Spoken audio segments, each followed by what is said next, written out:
No, it's not acute illnesses, what it's really like to live with narcolepsy. I bought a Fitbit recently, not to start to a new exercise regime, but to monitor my sleep.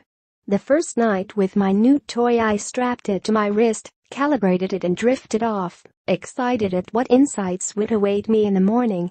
After being in bed for 8 hours and 38 minutes I checked the stats on my app to be confronted with a sobering fact. Despite feeling as though I'd been asleep for nearly all that time, I had only been in the elusive, restful, deep sleep for 1 hour and 18 minutes. This is because I have narcolepsy, a rare long-term brain disorder that causes a person to suddenly fall asleep at inappropriate times.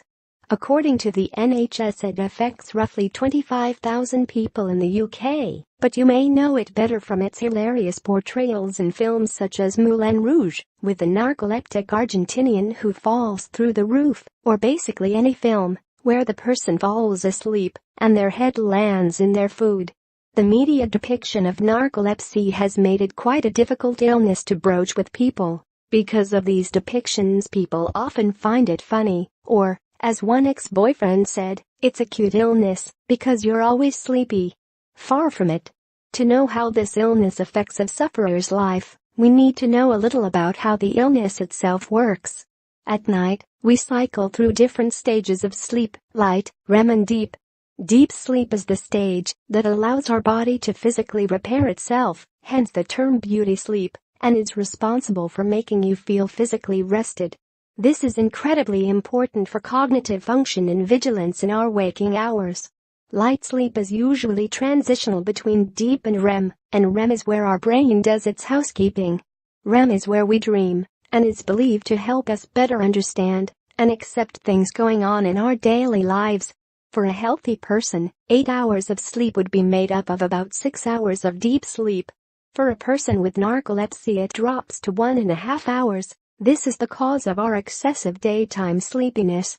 It's a well-known fact to all my friends that I can sleep standing up on a moving bus, and am completely unable to watch a film start to finish without falling asleep, no matter the circumstance.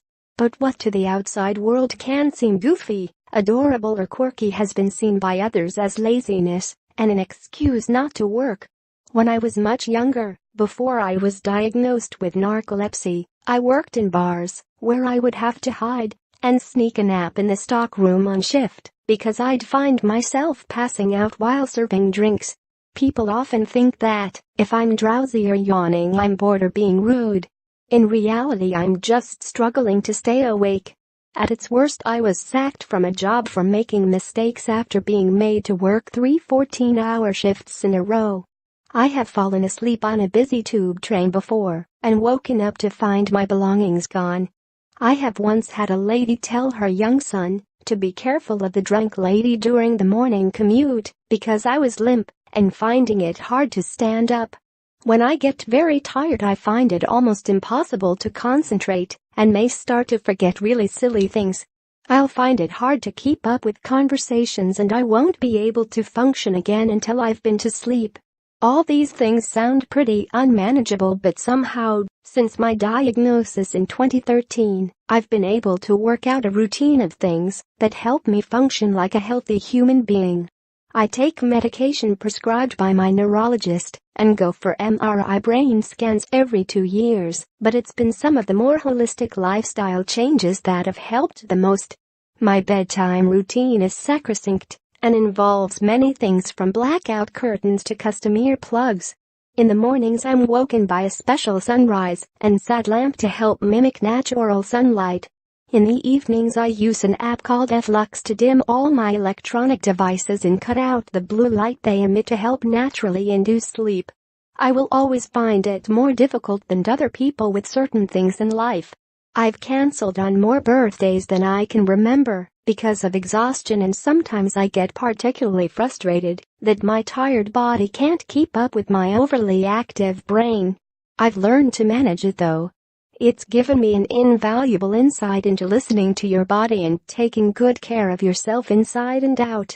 I'm a more healthy person because of that. Do me a favor though, If you ever see me asleep on the night bus, wake me up before I end up in cockfosters.